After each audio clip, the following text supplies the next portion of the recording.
Hello viewers, இன்னைக்கு நம்ம சேனல்ல we are going to watch the procedures how to register in eNCLT or NCLT portal. பயனாளருக்கு இருக்கக்கூடிய எல்லா செயல்முறைகளையும் இதில் நாங்கள் தெளிவாக சொல்லியிருக்கிறேன். In this page நான் உங்களுக்கு URL கொடுத்துருக்கிறேன் https://efiling.nclt.government.in.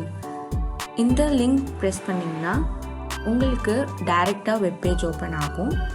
And another way is NCLT நார்மலாக போட்டிங்கனாலே welcome to NCLT it will open that link. So நீங்கள் அதுக்குள்ளே போயிட்டு then you have to click on e-filing or else step 2ல் பார்த்தீங்கன்னா efiling.nclt.gov.in. இது நான் கொடுத்த link. if you click it will go directly into the page. As we saw in the previous slide, NCLT click பண்ணீங்க அப்படின்னா this page will be opened as soon as you click it. So இதில் e-filing அப்படின்ற option நீங்கள் click பண்ணணும். So நம்ம already பார்த்த second step, அதாவது நான் கொடுத்த லிங்க் நீங்கள் கிளிக் பண்ணீங்க அப்படின்னா this page will be opened directly. Let's start concentrating on the procedures step by step. So step 1 பார்த்தீங்கன்னா as I already told, இந்த பேஜ் ஓப்பன் ஆகும். e-filing NCLT government.in கிளிக் பண்ணால் செகண்ட் ஸ்டெப் பார்த்தீங்கன்னா registration.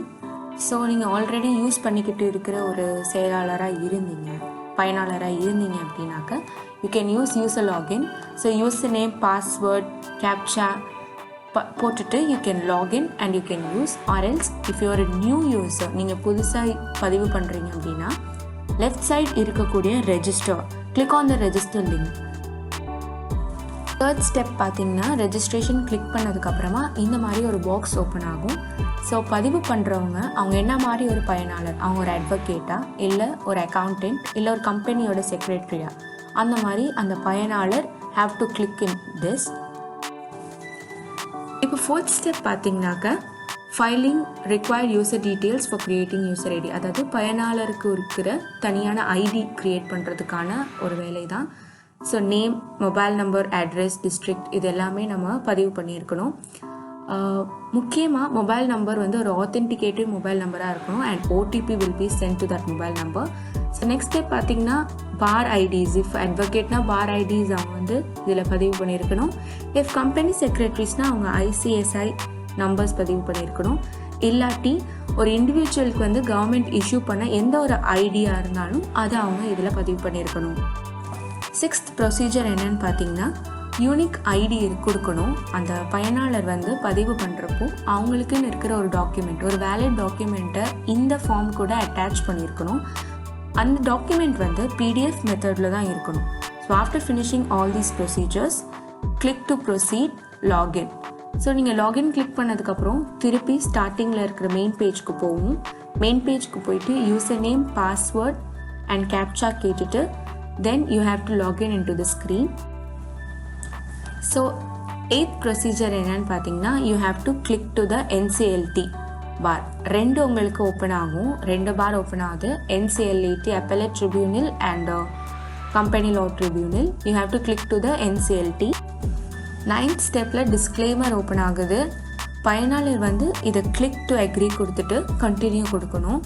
So இந்த டிஸ்க்ளைமரில் பார்த்தீங்கன்னா என்ன சொல்கிறாங்கன்னா, ஒரு பயனாளர் அவங்க அக்ரி அண்ட் ரெஜிஸ்டர் பண்ணியிருக்கிறாங்க அப்படின்னு தான் சொல்லுவோம். ஸோ நெக்ஸ்ட்டாக பார்த்தீங்கன்னா டேஷ்போர்டில் இருக்கிற டிராஃப்ட் கேசஸ் கிளிக் பண்ணிங்கன்னா எல்லா டிராஃப்ட் கேசஸும் will be appeared on the screen. 13th procedure என்னன்னு பார்த்தீங்கன்னா பயனாளர் அந்த டேஷ்போர்டில் காட்டி இருக்கிற பேமெண்ட்ஸ், அதாவது ஆன்லைன் இல்லை ஆஃப்லைனில் நடந்திருக்கா அப்படின்றத வியூ டீட்டெயில்ஸ் அப்படின்ற லிங்க் கிளிக் பண்ணி அவங்க அதை பார்த்துக்கலாம். 14th ப்ரொசீஜர் பார்த்தீங்கன்னாக்க online cases or offline cases இது எல்லாத்தையும் இல்லாட்டி பேமெண்ட் லிங்க் இது எல்லாமே பயனாளர் இதில் செக் பண்ணலாம்.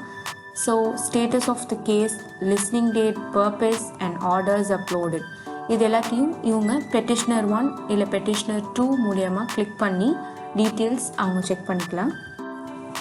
15th procedure talks about e-filed cases. So ஆன்லைனில் ஃபைல் பண்ணியிருக்கிற எல்லா கேசஸ் பற்றியும், so view details and documents எல்லாமே வந்து லிங்க் கொடுத்துருப்பாங்க. ஸோ 16th வந்து பெட்டிஷனர் கார்னர். ஸோ பெட்டிஷனர் கார்னரில் appeal, NCLT application, NCLT documents on ongoing cases, associate case, refiling, இந்த எல்லா மெத்தட்ஸ்லேயும் ஓப்பன் ஆகிருக்கும் for petitioner store. So appeal application, document on behalf of the petitioner submit பண்ணியிருக்கிற documents, applications, petitions, இது எல்லாமே இந்த டேஷ்போர்டில் ஓப்பன் ஆகும். 19th ப்ரொசீஜர் வந்து case association. So the user can associate cases with their mobile number. So user mobile number and email ID கூட case associate பண்ணிக்கலாம். So ஏதாவது ஒரு அப்டேட் கொடுக்கணும் அப்படின்னா they can get it very easily. So update the same case details.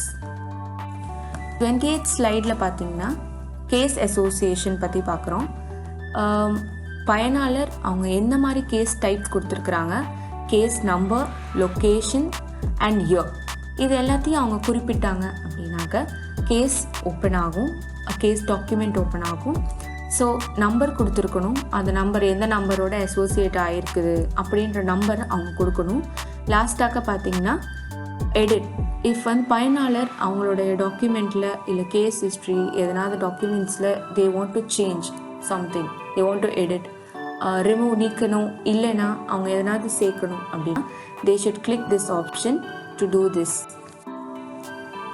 So 21st procedure என்னன்னு பார்த்தீங்கன்னாக்க நம்ம edit பண்ண document, case documents or associate பண்ண கேஸ் டாக்குமெண்ட்ஸை இங்கே சப்மிட் பண்ணணும். So email ID or SMS will be sent to the required or given mobile number. So 22nd procedure is very important. நம்ம appeal filing பற்றி பார்க்க போகிறோம், or else fresh filing.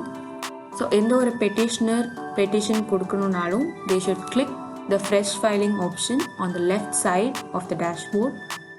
So this should be under Companies Act or IBC code.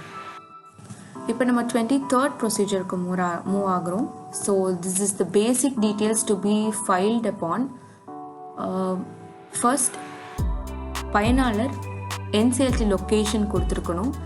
எந்த சட்டத்தின் அடிப்படையில், like companies act 2013 எந்த section அடிப்படையில் இந்த கேஸ் இருக்குது அப்படின்றத அவங்க பதிவு பண்ணியிருக்கணும். Then location of the registered office of the respondent, case type அவங்க இதில் மென்ஷன் பண்ணியிருக்கணும். தென் இந்த டீட்டெயில்ஸ் முடித்ததுக்கப்புறமா they have to click save and next. 24th step பார்த்தீங்கன்னாக்க petitioner add petitioner. So company, எந்த கம்பெனியிலேருந்து நம்ம பெட்டிஷன் கொடுத்துருக்குறோம், name of the company, address of the company, mobile number should be given as per the company rules. So after finishing everything, correct email ID and mobile number நம்ம கொடுத்துருக்கணும் to track the case. 16 digit reference number அவங்க generate பண்ணுவாங்க for each case. So petitioner should keep up the numbers given by the NCLT. So the next is after finishing everything, அவங்க submit button click பண்ணணும். பண்ணிட்டாங்க அப்படின்னா பெட்டிஷனரோட டீட்டெயில்ஸ்லாம் save ஆகிடும். So 25th ப்ரொசீஜரில் petitioner respondents add பண்ணணும். 26th ப்ரொசீஜரில் பார்த்தீங்கன்னா ஒரு பயனாளருக்கு அவருக்காக ஒரு அட்வொகேட் இல்லை ஒரு CA or CS company secretary பண்ணியிருக்கிறாங்க, இந்த ரெஜிஸ்ட்ரேஷன் பண்ணியிருக்கிறாங்க, பெட்டிஷன் ஃபைல் பண்ணியிருக்கிறாங்க அப்படின்னாக்க ஸோ அவங்கள வந்து ரெப்ரசன்டேட்டிவ்ஸாக இங்கே கொடுத்துருக்கணும். ஸோ எத்தனை நம்பர் ஆஃப் ரெப்ரசன்டேட்டிவ்ஸும் கொடுக்கலாம். Only those representatives which are registered in e-filing portal will be available in the drop down. நம்ம ரெஜிஸ்டர் பண்ணியிருக்கிற ரெப்ரசன்டேட்டிவ்ஸ், கொடுக்கப்பட்டிருக்கிற ரெப்ரசன்டேட்டிவ்ஸ் மட்டும்தான் இதில் இருப்பாங்க. 27th ப்ரொசீஜர் பார்த்தீங்கன்னாக்க பயனாளர் டாக்குமெண்ட் சப்மிட் பண்ணணும். அந்த டாக்குமெண்ட் PDF ஃபார்மேட்டில் தான் இருக்கணும். Affidavit, appeal, proof of service இதெல்லாமே கொடுத்துருக்கணும். ஸோ ஆஃப்டர் ஃபினிஷிங் திஸ் அவங்க கொடுத்துருக்கிற டாக்குமெண்ட்ஸ் எல்லாமே கீழே சப்மிட் ஆகிருக்கும். So they can open it to view. So after finishing this you have to click next on the right side. நம்ம petition file பண்ணதுக்கப்புறமா லாஸ்ட்டாக அப்ளிகேஷன் ஃபைலிங் வரும். ஸோ பயனாளர் கொடுக்கப்பட்டிருக்கக்கூடிய எல்லா பாயிண்ட்ஸ்க்கு கீழே இருக்கிறது தான் அவங்க கேஸ் பதிவு பண்ணியிருக்கிறாங்க அப்படின்றத என்ஷூர் பண்ணணும். So after reading everything you have to click submit. 46th procedure பார்த்தீங்கன்னாக்க பயனாளர் கொடுத்த எல்லா டீட்டெயில்ஸுமே இந்த அப்ளிகேஷன் ஃபைலிங், அதாவது ஃபைனல் ப்ரிவ்யூ கடைசியாக இருக்கக்கூடிய அப்ளிகேஷனில் ஓப்பன் ஆகும். After checking out case number, NCLT location, district எல்லாமே செக் பண்ணதுக்கப்புறமா you have to click next. So நம்ம அப்ளிகேஷன் ஃபில் பண்ணதுக்கப்புறமா பேமெண்ட் டீட்டெயில்ஸ் ஓப்பன் ஆகும். You can pay online or offline payment பயனாளர் பண்ணிக்கலாம். பயனாளர் ஆன்லைன் பேமெண்ட் மோட் கிளிக் பண்ணாக்க it will open this page, Bharat Kosh portal. So after giving your details in paying நீங்கள் confirm button click பண்ணிங்கன்னா it will navigate to the next. So next step is terms and கண்டிஷன்ஸ்க்கு நம்ம agree பண்ணியிருக்கணும். Mode of payment and நம்மளோட பேங்க்கை நம்ம இதில் கொடுத்துருக்கோம். Next is left side down கார்னரில் பிரிண்ட் ஐகான் இருக்கும். You should click it to print the receipt or download button click பண்ணி you can download the receipt. பயனாளர் ஆன்லைன் மோடில் இல்லாமல் ஆஃப்லைன் மோடில் பே பண்ணியிருக்கிறாங்க அப்படின்னா அவங்க வரைவோலை விவரங்களில் இதில் அவங்க குறிப்பிடணும். If the user is using offline payment, then he has to use or give the details of the demand draft. So after giving all the details, பயனாளர் proceed to receipt அப்படின்ற பட்டனை கிளிக் பண்ண. ஸோ கிளிக் பண்ணதுக்கப்புறமா application open ஆகும். So file பண்ண application open ஆகும். You can ask usual click to print and click to download. பயனாளர் online மோடில் இல்லாமல் ஆஃப்லைன் மோடில் பே பண்ணியிருக்கிறாங்க அப்படின்னா அவங்க வரைவோலை விவரங்களில் இதில் அவங்க குறிப்பிடணும். If the user is using offline payment, then he has to use or give the details of the demand draft. So after giving all the details, பயனாளர் proceed to receipt அப்படின்ற பட்டனை கிளிக் பண்ண. I hope that உங்களுக்கு registration and fresh filing புரிஞ்சிருக்கும்னு. Subscribe my channel. Thanks for watching. Keep supporting.